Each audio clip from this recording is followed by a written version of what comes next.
آج ویو 360 میں پاکستان میں فروری کے مہینے میں دہشت گرد حملوں میں بڑا اضافہ لیکن جانی نقصان نسبتاً کم۔ بھارت دارالحکومت نئی دلی میں آلودگی سے نمٹنے کے لیے الیکٹرک بسیں چلائے گا۔ ان 7,000 بسوں میں سے 300 الیکٹرک بسز ہیں، بہت کم ہے، تو یہ بہت بڑا ٹرانزیشن پلان ہے۔ ہم نے پچھلے سال الیکٹرک بسز کو انٹروڈیوس کرنا شروع کیا۔ اور جنگلی حیات کی اسمگلنگ کو روکنے کا عالمی معاہدہ پینگولن کی نسل کو بچانے میں کتنا کامیاب رہا ہے؟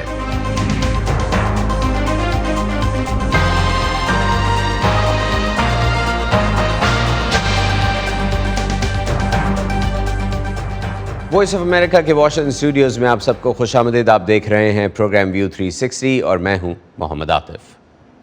پاکستان میں رواں سال فروری کے مہینے میں عسکریت پسندوں کے حملوں میں اضافہ ہوا، لیکن جنوری کے مقابلے میں ان واقعات میں ہونے والی ہلاکتوں میں کمی واقع ہوئی ہے۔ یہ کہنا ہے Pakistan institute for conflict and security studies کا، جس کے جاری کردہ اعداد و شمار کے مطابق گزشتہ ماہ عسکریت پسندوں نے 58 حملے کیے، جن میں 62 افراد ہلاک ہوئے۔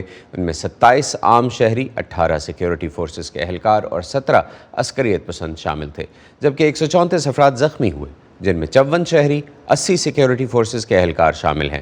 کراچی میں پولیس ہیڈ کوارٹرز پر کالعدم ٹی ٹی پی کا حملہ فروری کے مہینے میں سب سے زیادہ ہائی پروفائل حملہ تھا۔ اس سال کے پہلے ماہ کے مقابلے میں عسکریت پسندوں کے حملوں میں 32% اضافہ ریکارڈ کیا گیا۔ تاہم جنوری کے مقابلے میں فروری میں ہلاکتوں کی تعداد میں 56% کمی واقع ہوئی۔ جنوری میں ہلاکتوں کی ایک بڑی وجہ پشاور پولیس لائن مسجد میں خودکش بمبار کا حملہ تھا۔ دہشت گردی کے واقعات میں تیزی اور قانون نافذ کرنے والے اداروں پر پے در پے حملے کیوں ہو رہے ہیں؟ صبا شاہ خان نے اس رپورٹ میں جائزہ لیا ہے کہ دہشت گردی کے واقعات سے نمٹنے میں پاکستان کے قانون نافذ کرنے والے اداروں کو کیا چیلنجز لاحق ہیں اور ان سے نمٹنے کے لیے پولیس کیا کردار ادا کر سکتی ہے۔ بنوں میں انسداد دہشت گردی کے مرکز پر حملہ، پشاور میں پولیس لائنز میں واقع مسجد اور پھر کراچی میں پولیس ہیڈ کوارٹر پر حملہ اور ایسے ہی متعدد حملے۔ افغانستان میں طالبان کی حکومت آنے کے بعد سے پاکستانی سیکیورٹی ادارے اور پولیس ایک بار پھر دہشت گردوں کے نشانے پر ہیں۔ سوال یہ ہے کہ کیوں؟ کیونکہ پولیس رسپونڈ کر رہی ہے، پولیس ان کو نظر آ رہی ہے، پولیس ان کو پکڑنے کی کوشش کر رہی ہے، ایک تو یہ ہے۔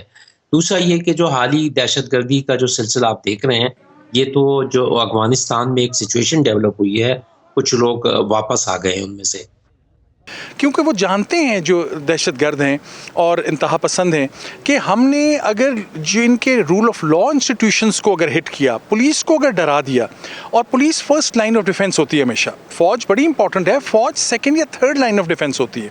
پہلی لائن کو ہٹ کریں اگر پولیس جس نے آپ کو تحفظ دینا ہے وہ خود ہی غیر محفوظ ہے، وہ خود ہی بھاگ رہے ہیں، وہ خود ہی آپ کی دہشت گردی کی زد میں ہیں، تو وہ کسی اور کو کیا بچائیں گے؟ ادھر ٹی ٹی پی کے ترجمان محمد خراسانی کے رائٹرز کو دیے گئے انٹرویو کے مطابق ٹی ٹی پی کے حملوں کا اصل ہدف پاکستانی فوج تھی، لیکن پولیس کے راستے میں رکاوٹ ڈالنے کے باعث انہیں نشانہ بنایا جا رہا ہے۔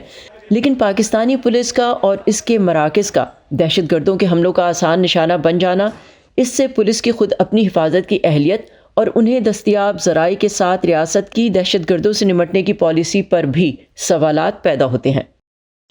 پروفیسر حسن عباس پاکستان کے قانون نافذ کرنے والے اور سیکیورٹی اداروں پر وسیع تحقیق کر چکے ہیں۔ ان کے مطابق اصل نقص پاکستانی اداروں کی اس سوچ اور حکمت عملی کا تھا کہ افغان طالبان پاکستان کی طرف سے ماضی میں انہیں دی گئی مدد کے بدلے میں پاکستانی طالبان کی کارروائیوں کو روکیں گے، لیکن کیونکہ وہ بھول گئے کہ یہ پاکستانی طالبان ہیں، ان کی مذہبی انتہا پسندی کیا ہے، ان کے پیسے سب سلسلہ کہاں سے آ رہا ہے، ان کے نیٹ ورکس کیا موجود ہیں، تو وہ کیونکہ واپس آ گئے اور اب یہ حیران ہیں۔ کراچی میں پولیس کے ہیڈ کوارٹر پر حملے کے بعد وزیر داخلہ رانا ثناء اللہ کا ایک مقامی چینل پر یہ کہنا کہ ہم تو سمجھتے تھے یہ پشاور اور بلوچستان میں ہے، لیکن یہ تو کراچی تک پہنچ گئے۔ ڈاکٹر حسن عباس کہتے ہیں اس سے قانون نافذ کرنے والے اور دیگر سیکیورٹی اداروں کی کمزوری ظاہر ہوتی ہے، کیونکہ انہیں دہشت گردوں کی نقل و حرکت اور ان کی موجودگی کا پہلے سے علم ہونا چاہیے تھا۔ آئی جی پولیس اور دیگر اہم عہدوں پر خدمات سر انجام دے چکنے والے سید کلیم امام کے مطابق گزشتہ سالوں میں انسداد دہشت گردی پر بہت کام ہوا ہے، لیکن کام جاری رکھنے کے ساتھ انسداد دہشت گردی کے محکمے سی ٹی ڈی کو مرکزی حیثیت دینا اور مختلف محکموں کے بیچ ہم آہنگی کو بہتر بنانا بھی ضروری ہے۔ جب آپ نے بیماری کو ختم کر دیا ہے، اب آپ نے سارے وہ اقدامات لینے تھے کہ بیماری دوبارہ نہ ہو. لیکن اگر بیماری دوبارہ ہوئی ہے، اس سے مطلب ہے کہ آپ نے کام کر کے چھوڑ دیا تھا اور آپ نے دوبارہ کوئی بیماری کو آنے دیا. لیکن اس کے ساتھ ہی خود پولیس کے محکمے میں بہتری لانا بھی اہم ہے، اور ایسا کلیم امام کے مطابق قانون کی بالادستی، سیاسی مداخلت، سلیکٹو پولیسنگ کے خاتمے اور پولیس افسران کو اپنی مدت ملازمت پوری کرنے کا موقع دیے جانے سے ہو سکے گا، تاکہ وہ بے خطر ہو کر کام کر سکیں. اب سب کو پتہ چل گیا کہ مسئلے کا حل کیا ہے. مسئلے کا حل بن کے ایک کتابچہ بن جاتا ہے، نہ اس پہ کیپیسٹی بلڈ ہوتی ہے، نہ اس پہ ریسورسز دیے جاتے ہیں، as a result of which یہ دوبارہ ہونا چاہیے. ڈاکٹر حسن عباس کہتے ہیں پولیس مجرموں کے خلاف مناسب عدالتی کارروائی اور مضبوط نظام عدلیہ کے بغیر کچھ نہیں کر سکتی. یہ تمام شعبے جو پولیس کے اور جوڈیشری سے اور پروسیکیوشن سے متعلقہ ہیں، یہ تمام توجہ کے طالب ہیں. ڈاکٹر حسن عباس یہ بھی کہتے ہیں کہ پاکستان ایک جوہری ملک ہے اور اس کے داخلی سیکیورٹی کے ادارے بہت مضبوط ہیں. پاکستان نے جس طرح اپنی بیرونی سیکیورٹی کو مضبوط بنایا ہے، اسی طرح اس کو ملک کے اندر سیکیورٹی کے لیے ذمہ دار اپنی پولیس فورس کو بھی وسائل دینا ہوں گے اور اسے مضبوط کرنا ہوگا. ان کے خیال میں ملک کے اندرونی اور بیرونی تحفظ کے لیے یہ توازن قائم کرنا انتہائی اہم ہے. Saba Shakhan, voice of America, Washington. Pakistan Afghanistan سے ہونے والی دہشت گردی کو قصوروار ٹھہراتا ہے اپنی سرزمین پر ہونے والے حملوں کے لیے. اسی بارے میں مزید بات کرتے ہیں اسفندیار میر سے، جو اسکائپ کے ذریعے ہمیں جوائن کر رہے ہیں. اسفندیار، ایک طرف تو پہلے افغانستان کی بات کر لیتے ہیں، جو ریسنٹلی صدر بائیڈن کا بیان آیا ہے. انہوں نے افغانستان سے فوجیں نکالنے کا کریڈٹ لیا اور اب وہ یہ کہہ رہے ہیں کہ دوحہ معاہدہ ان سے پہلی حکومت نے کیا تھا، اس لیے انہیں اس پر عمل کرنا پڑا. معاہدے کے 3 برس بعد اس بیان کا مطلب کیا ہے؟ شکریہ عاطف، آپ نے شو میں بلایا. دیکھیں، دوحہ معاہدہ کنٹروورشل تھا اور ہے اور میرے خیال میں رہے گا. پریزیڈنٹ بائیڈن نے اس پلیٹ فارم پہ کیمپین کیا تھا کہ وہ امریکی فوجوں کو افغانستان سے نکالنا چاہتے تھے اور چنانچہ انہوں نے ان کو وہاں سے نکالا. دوحہ معاہدہ ٹرمپ ایڈمنسٹریشن نے نیگوشیٹ کیا تھا، سائن کیا تھا، کمٹ کیا تھا، لیکن اس میں کافی ساری کنڈیشنالٹیز تھیں جو کہ طالبان کو پورا کرنی تھیں. اگر صدر بائیڈن چاہتے تو وہ کہہ سکتے تھے کہ چونکہ طالبان نے وہ کنڈیشنز پوری نہیں کیں، چنانچہ ہم بھی باؤنڈ نہیں ہیں کہ افغانستان سے وڈرا کریں. مگر انہوں نے ایسا نہیں کیا، اور اس وقت جو ڈیلیبریشن ہوئی اس کے بارے میں جو ہمیں معلوم پڑا ہے اس کے بعد، کہ پریزیڈنٹ بائیڈن اس بات سے تھوڑا سا ہچکچا رہے تھے کہ اگر انہوں نے ایسا کیا تو افغانستان میں جنگ دوبارہ سے چھڑ جائے گی. ان کا اس وقت امریکی فوجوں کا طالبان کے ساتھ ایک سیز فائر تھا، وہ لیپس کر جائے گا، جس کے نتیجے میں انخلا کے بجائے انہیں شاید افغانستان میں اپنی فوجیں بڑھانا پڑیں گی، اور وہ ایسا بالکل نہیں کرنا چاہتے تھے. اور چنانچہ اس وجہ سے انہوں نے جو بھی ٹرمپ ایڈمنسٹریشن نے نیگوشیشن کی تھی اور جو اگریمنٹ کیا تھا وہ اس کے ساتھ ہی کمیٹڈ رہے. اچھا، یہ طالبان جو ہیں وہ اب باقی دنیا کے ساتھ تعلقات ان کی نوعیت کو آپ اس وقت کیسے دیکھتے ہیں؟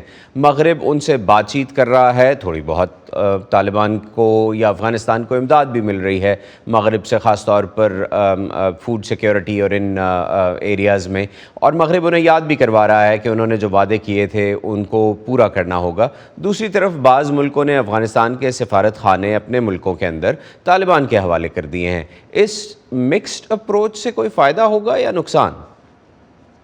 دیکھیں، ویسٹ کے ساتھ طالبان بات چیت تو کر رہے ہیں، اور جیسے آپ نے کہا ہیومینیٹیرین اسسٹنس بھی ان کو دے رہے ہیں. امریکہ اس وقت طالبان کی حکومت کو ہیومینیٹیرین چینل سے 2 ارب سے زائد کی امداد دے رہا ہے، ہیومینیٹیرین چینل سے اسٹرکٹلی. لیکن اس کے beyond political engagement, political recognition کی طرف اس وقت کوئی پیش رفت ہمیں نظر نہیں آ رہی، نہ ویسٹ کی طرف سے اور نہ ہی ریجنل کنٹریز کی طرف سے. طالبان کو بہت امید تھی کہ چین، روس اور پاکستان شاید ان کو جلدی ریکگنائز کر لیں گے، لیکن ایسا نہیں ہو رہا. ہم نے دیکھا پچھلے 1 مہینے میں چند مشنز نے، ڈپلومیٹک مشنز جو افغانستان میں موجود ہیں، انہوں نے اپنی پریزنس کو سکیل بیک کیا ہے، جس میں سعودی عربیہ سر فہرست ہے. انہوں نے کافی زیادہ اپنے ڈپلومیٹس کو وہاں سے نکال لیا ہے, جس کی وجہ شاید سیکیورٹی ایشوز بھی ہیں لیکن سیاسی مسائل بھی ہیں. پاکستان کے ساتھ بہت ٹینشن طالبان کی بڑھ گئی ہے, اور چین اور روس بھی کافی کنسرنز رکھتے ہیں, جس کی وجہ سے ہم ابھی تک ریکگنیشن کی طرف معاملہ جاتے ہوئے نہیں دیکھ رہے. اور مجھے لگتا ہے کہ طالبان آئندہ آنے والے عرصے میں کچھ اتنے ہی آئسولیٹڈ, ڈپلومیٹکلی آئسولیٹڈ رہیں گے. آپ نے جیسے بات کی کہ پاکستان اور طالبان کے تعلقات بھی کچھ اچھے نہیں ہیں اس وقت, اور وہ نظر بھی آ رہا ہے.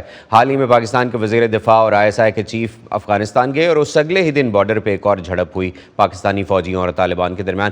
پاکستان کا یہ بھی الزام ہے کہ ملک کے اندر ہونے والی دہشت گردی کا تعلق افغانستان میں موجود عسکریت پسندوں سے ہے, اور طالبان فی الحال انہیں روکنے میں ناکام ہیں یا پھر انہیں روکنے کے لیے سنجیدہ نہیں ہیں. پاکستان کی طالبان کے ساتھ زیادہ انگیجمنٹ کیا اس معاملے میں کارآمد ثابت ہوگی؟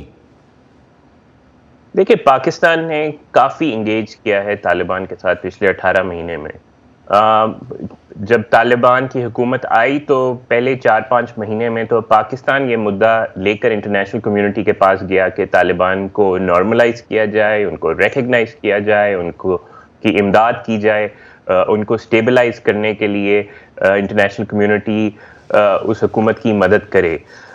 اس کے بعد پاکستان نے اپنی اکنامک انگیجمنٹ طالبان کی حکومت کے ساتھ بہت بڑھائی, بہت ساری نئی بارڈر کراسنگز کھولیں, جو ٹریڈ ٹرانزٹ کے مسائل تھے ان کو ریکنسیڈر کیا, بہت ساری رولز ریسٹرکشنز کو ایز کیا, یہاں تک کہ پچھلے سال طالبان کی حکومت نے پاکستان کو, یا طالبان کی حکومت میں بزنسز نے پاکستان کو 1.2 ارب کی ایکسپورٹ کی, جو کہ افغانستان کی حکومت کی تاریخ میں سب سے بڑی ایکسپورٹ ہے پاکستان کی جانب.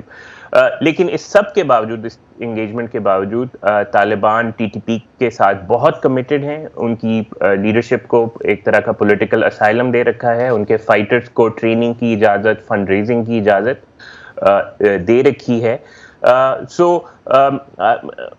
مجھے نہیں کلیئر کہ مزید انگیجمنٹ کی کیا صورت ہو سکتی ہے, اس کی کیا شکل ہو سکتی ہے, کیونکہ پاکستان پچھلے 1-8 سال سے کافی انگیج کر رہا ہے.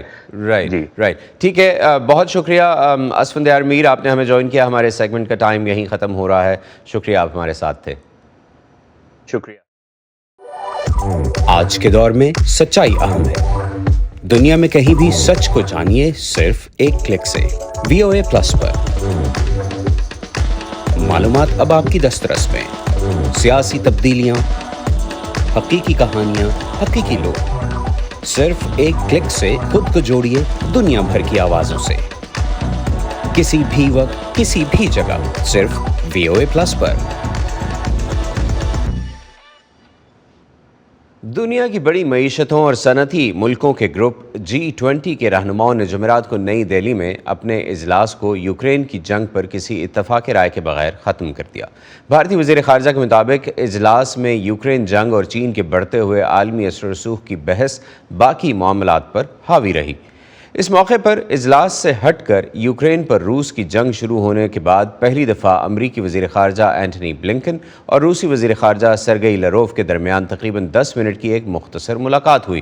امریکی اسٹیٹ ڈپارٹمنٹ کے ایک ترجمان کے مطابق اس بات چیت میں بلنکن نے ماسکو پر زور دیا کہ وہ صدر ولادیمیر پوٹن کے گزشتہ ماہ نیو سٹارٹ معاہدے کو معطل کرنے کے فیصلے کو واپس لے, جو کہ دنیا کی 2 سب سے بڑی جوہری طاقتوں کے درمیان جوہری ہتھیاروں کے کنٹرول کا معاہدہ ہے. انہوں نے کہا کہ یہ معاہدہ دونوں ممالک کے ساتھ ساتھ بین الاقوامی سلامتی کے مفاد میں ہے, اور دنیا توقع کرتی ہے کہ جب جوہری سلامتی کی بات آتی ہے تو تمام ممالک ذمہ دارانہ رویہ اختیار کریں. یولیان لبومبا امریکی ہائی اسکول کا طالب علم ہے, جس کی والدہ یوکرین سے ترک وطن کر کے امریکہ آئی ہیں اور والد برطانوی ہیں. روس کے یوکرین پر حملے کے بعد یولیان یوکرین کے فوجیوں کی کسی طرح مدد کرنا چاہتا تھا, اس لیے اس نے ان کے لیے گرم جرابیں جمع کرنے کی مہم چلائی. وائس آف امریکہ کی اس رپورٹ میں اس لڑکے کی کوششوں کا جائزہ لیا گیا ہے. ہر صبح یولیان لمبوہا کلاسز شروع ہونے سے 1 گھنٹہ پہلے نیو یارک کے علاقے مین ہیٹن میں اپنے اسکول پہنچتے ہیں.